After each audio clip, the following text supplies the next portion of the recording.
Hello, welcome to L.E.D. Storm on the C64. This is a conversion of a Capcom coin-op. It was also called Mad Gears, I think, as well as L.E.D. Storm. And it's not a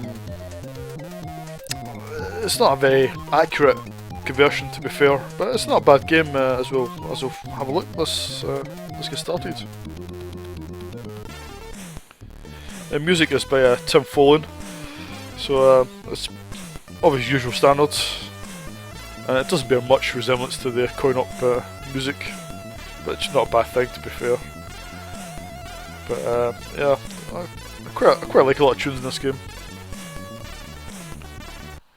Right, the aim of the game is just to get to the end of each stage without running out of fuel.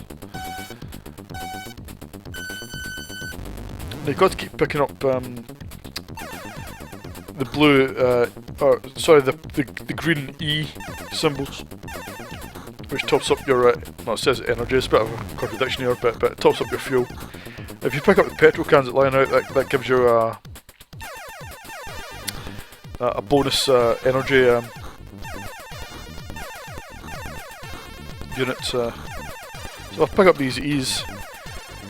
If I keep picking them up, that will top up my fuel. You can see it's falling quite rapidly at the top right of the screen. Now, once if you pick up the bonus petrol cans and you light up all of the energy meter at the top middle of the screen, then it tops up your fuel. So it's a bit sort of strategic when you want to pick up your last can. I save that for the later levels, to be honest. There's about well, 9 levels in total. We're on level 2. Now, as you probably noticed already, the car can jump around, jump on top of other cars to destroy them. But you can also, if you pull back and press fire, you can convert into this sort of motorbike, which doesn't have much advantage. It only goes a little bit faster, but and it's a bit more prone to spinning rounds, just because it's slightly longer. So I tend just to stick to the car, to be honest.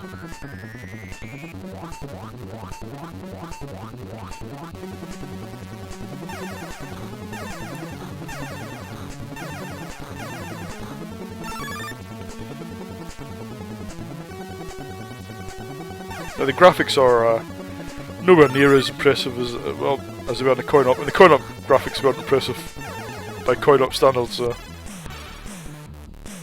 But in the 64, they're definitely quite basic compared to the coin-ops.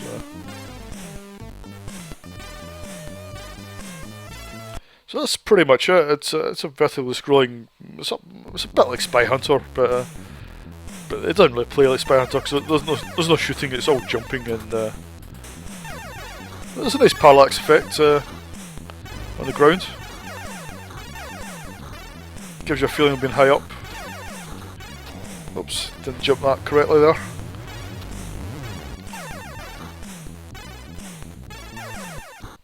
I think there's enough variety in the graphics and the level layout to keep things interesting, I think.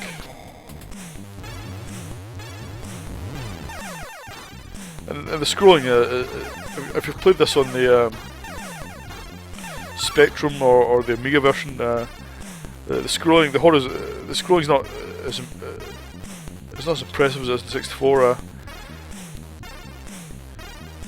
Those versions they're a bit reluctant to scroll horizontally. You've got to really push the car to the edge of the screen, and it might scroll if you're lucky. But in the 64 version, the scrolling is quite smooth. You know, and I think that adds a lot to the playability, I think.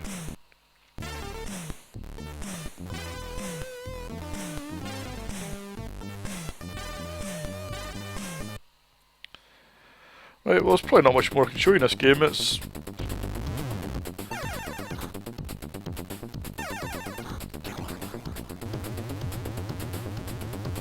think it was quite a good game for its time.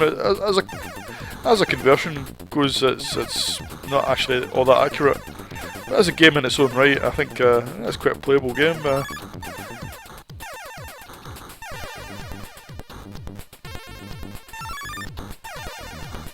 It's quite a good game to, you know, just load up and have a quick shot of.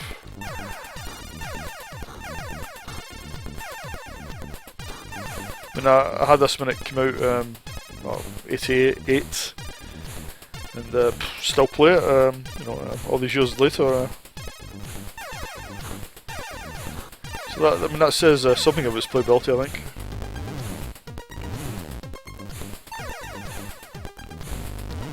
Right, so what will I rate this? Well, graphically it's okay. It's not brilliant, but it's okay. Sound-wise, sound effects are okay. Music is great. Gameplay is fine. It's nothing revolutionary. It's nothing. Then there's nothing particularly wrong with it either. So yeah, what will I rate this? Well, I think it's a good game. Well done. I'll give it 7.5 out of 10. I think. Almost tempted to give it an 8, but 7.5 will do, I think. And that's all for this video. See you in the next one.